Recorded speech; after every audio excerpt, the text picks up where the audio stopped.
Big Boss season 9 இந்த சீசனை பத்தி பேசுறதுக்கு முக்கியமான காரணமே நம்ம வாட்டர்மெலன். அதாவது இந்த சீசன்ல வாட்டர்மெலன் மட்டும் இல்லாம இன்னும் கூட 2-3 பேரை வந்து சேர்த்ததுல வந்து என்ன மக்களுக்கு பெரிய அதிருப்தி இருக்கு. இப்படி எல்லாம் பண்றவங்களை தூக்கி நீங்க வந்து கான்ட்ரோவர்சியலா இருக்காங்கன்ற ஒரே காரணத்துக்காண்டி பைத்தியகாரத்தனமா முகம் சுளிக்கிற வகையில வீடியோ போட்டுட்டு இருக்கவங்க இவங்களெல்லாம் தூக்கி நீங்க உள்ள போட்டீங்கன்னா திறமைக்கு என்னதே மரியாதை. அப்புறம் இது சொசைட்டிக்கு ஒரு பேட் எக்ஸாம்பிள் ஆயிருமே. அதாவது இந்த மாதிரிலாம் பண்ணா நம்ம பிக் பாஸ்ல கூட நம்மளுக்கு சான்ஸ் கிடைக்கும்னு எல்லாரும் பண்ண ஆரம்பிச்சிருவாங்களே. அப்படி இப்படின்னு வச்சு கிளியிலையும் கிழிச்சுக்கிட்டு இருந்தாங்க. ஆக்சுவலா அதுல எந்த மாற்று கருத்தும் இல்ல, அது எல்லாருக்கும் தோன்றதே இயல்புதான். ஆனா அதான் பிக் பாஸ். அவங்களுக்கு வந்து நார்மல் பீப்புள்லாம் தேவை கிடையாது. ஒரு 20 பேர் எடுக்கிறாங்கன்னா அதுல ஒரு 15 பேர் நார்மலா ஏதாவது ஒரு வகையில வந்துட்டு மாடலிங்கோ ஏதோ ஒன்று பண்ணிட்டு இருக்காங்கன்னு வச்சுக்கோங்க. அந்த ஒரு 5 பேர் இருக்காங்கல்ல, அவங்க ஏதாவது ஒரு கிறுக்குத்தனமாவோ இல்ல வந்து ரொம்ப கான்ட்ரோவர்சியலாவோ ஏதோ ஒன்று பண்ணியிருக்கவங்களை தூக்கி உள்ள போட்டாதே மக்கள் நீங்களுமே பாக்குறீங்க. எல்லாருமே நார்மல் பீப்புளா இருந்தாங்கன்னா திறமையை வச்சு மட்டுமே கொடுத்திருந்தா நீங்க பெருசா பார்க்க போறதில்ல, அதை பத்தி பேசவும் போறது. சரி, அது ஒரு பக்கம் இருக்கட்டும். அதே மாதிரி நீங்க தான் அவங்கள பூரா வளர்த்து விடுறீங்க. அதாவது இந்த கான்ட்ரோவர்சியனால ஆளுகள் உள்ள வந்து பிக் பாஸ்க்குள்ள போனாங்க அப்படின்னு சொல்றதுக்கு முக்கியமான காரணம் யாரு? நீங்க தானே. சரி, அது ஒரு பக்கம் இருக்கட்டும். இந்த வாட்டர்மெலன் ஸ்டாரை பத்தி தான் இந்த வீடியோ போட போறேன்னு சொல்லியிருந்தேன். நானுமே பாத்தீங்கன்னா ஒரு 4 வீடியோ கிட்ட போட்டிருப்பேன் அந்த ஆளோட கருத்துக்கு எதிர்கருத்து. அதுலயும் ரொம்ப மன்னிக்கவே முடியாது. அந்த ஆள் அவனை நடிப்பாரக்கே என்ன வேணா சொல்லிட்டு போட்டோம், அது ஒரு பைத்தியகாரத்தமா என்ன வேணா பண்ணிட்டு போட்டோம். ஆனா அந்த ஆள் பாத்தீங்கன்னா ஏத்துக்கவே முடியாத ஒரு கருத்து என்ன வச்சான் அப்படின்னா, கவின் அப்படின்ற நபரோட ஆணவ படுகொலை. அதுக்கு 4 பக்கமும் அவனை வந்து செருப்ப கழட்டி அடிச்சு, ஐ மீன் வார்த்தையால. இப்ப அந்த ஆள் உள்ள போனதுக்கு அப்புறம் எப்படி லூஸ்தனமா பேசுறேன் அப்படின்றதுக்காண்டி பாத்துக்கிட்டே இருந்தேன். ஆனா வழக்கம் போல அந்த ஆள் லூசு மாதிரி தான் பேசிக்கிட்டு இருக்கேன். ஆனா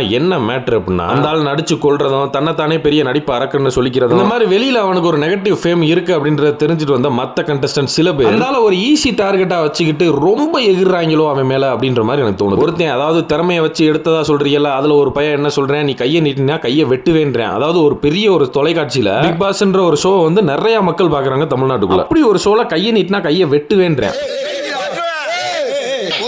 சரி, அந்த ஆளு ஒரு பைத்தியக்காரன், எல்லாம் ஓகே. அப்ப இவனை திறமை இருக்குன்னு தானே சொல்றீங்க உங்களோட பாயிண்ட் ஆஃப் வியூ. நடிச்சேன், கஷ்டப்பட்டேன், வந்தேன் அப்படின்னு. அவன் பத்தி ஒரு பெரிய தொலைக்காட்சியில உட்காந்துக்கிட்டு நான் நீ கையை நீட்டினா வெட்டுவேன் அப்படின்றேன். அதுவும் வெட்டுவேன்ற ஆக்ஷனோட பண்ணிக்காம. அந்த பையன் மட்டும் கிடையாது, அங்க உள்ள ஒரு 4-5 பேர் பாத்தீங்கன்னா திவாகர் ஒரு தொக்கு. மக்களுக்கு இவனை சுத்தமா பிடிக்காது. நம்ம இவனை போட்டு அடிச்சோம்னா நம்ம மக்களோட ஓட்ட வாங்கிடும். ஆக்சுவலா அப்படி நினைச்சதே இவங்க ஒன்று பண்ணிட்டு இருக்காங்க. அது வேற மாதிரி பேக் ஃபயர் ஆக போது. இவங்க இப்படி பண்ணியே அந்த ஆளை ஜெயிக்க வச்சாலும் வச்சிருவாங்கன்னு எனக்கு தோணுது. அதுலயும் ஒரு லேடியெல்லாம் எந்திரிச்சு என் கண்ணை பார்த்து பேசி என் வயிறை பார்த்து ஏன் பேசுற அப்படின்ற மாதிரிலாம் சொல்லி ஒரு பைத்தியம் தற்போல்ச்சிக்காரன் அப்படின்றத தாண்டி வேற மாதிரியான ஒரு அலிகேஷன் அவன் மேல வைக்கும் போது, சரி வைக்க ட்ரை பண்ணும்போது அது ரொம்ப தப்பு.